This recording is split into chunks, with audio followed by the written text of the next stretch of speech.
So this is The Science of Getting Rich, Chapter 14, The Impression of Increase.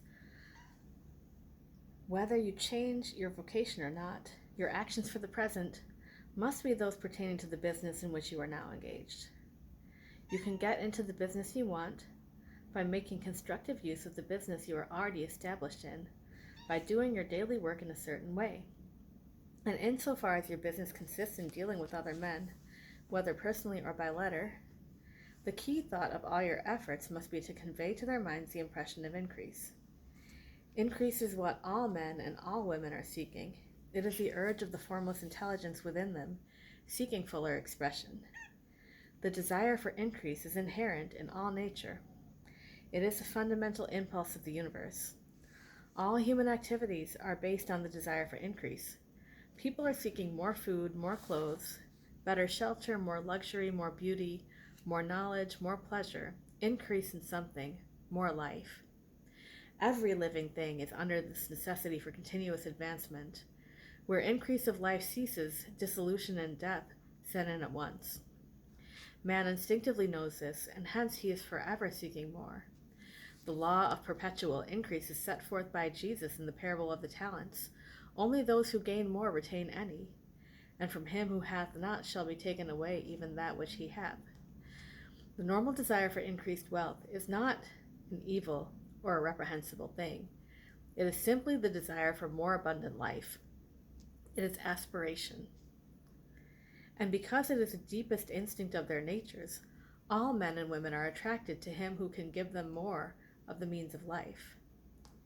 In following the certain way as described in the foregoing pages, you are getting continuous increase for yourself, and you are giving it to all with whom you deal. You are a creative center, from which increase is given off to all. Be sure of this, and convey assurance of the fact to every man, woman, and child with whom you come into contact.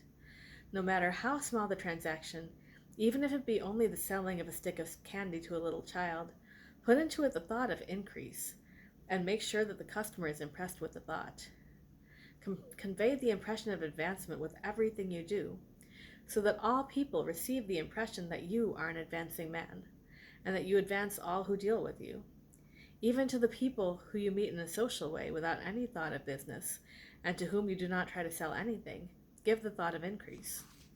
You can convey this impression by holding the unshakable faith that you yourself are in the way of increase, and by letting this faith inspire, fill, and permeate every action. Do everything that you do in the firm conviction that you are an advancing personality, and that you are giving advancement to everybody.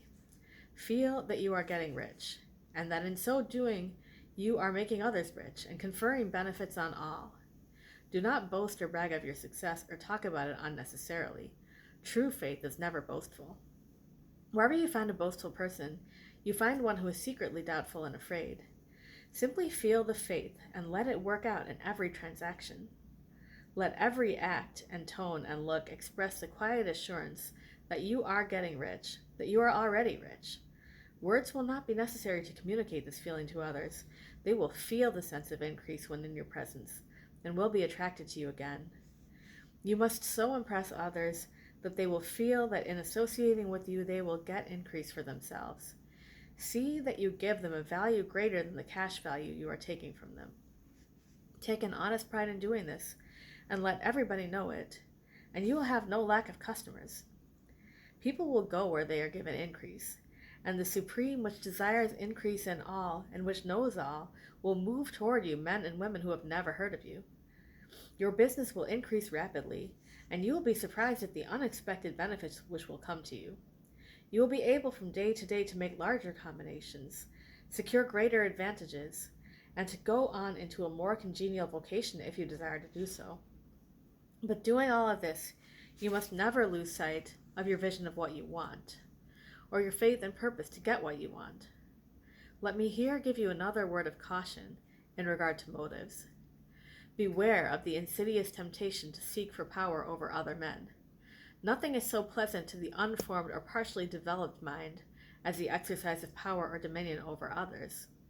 The desire to rule for selfish gratification has been the curse of the world, For countless ages, kings and lords have drenched the earth with blood in their battles to extend their dominion. This not to seek more life for all, but to get more power for themselves. Today, the main motive in the business and industrial world is the same.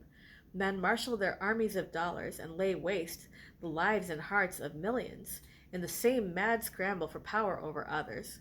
Commercial kings, like political kings, are inspired by the lust for power.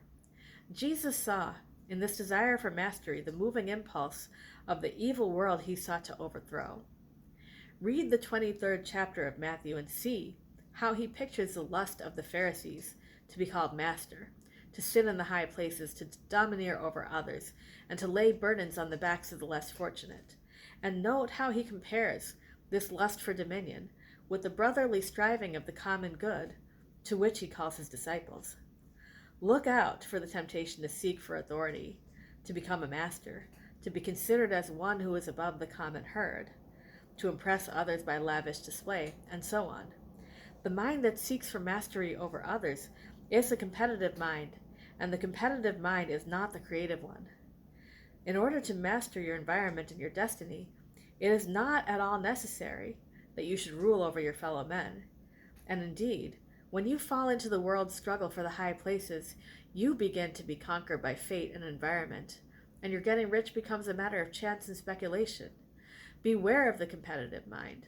No better statement of the principle of creative action can be formulated than the favorite declaration of the late Golden Rule Jones of Toledo: "What I want for myself, I want for everybody."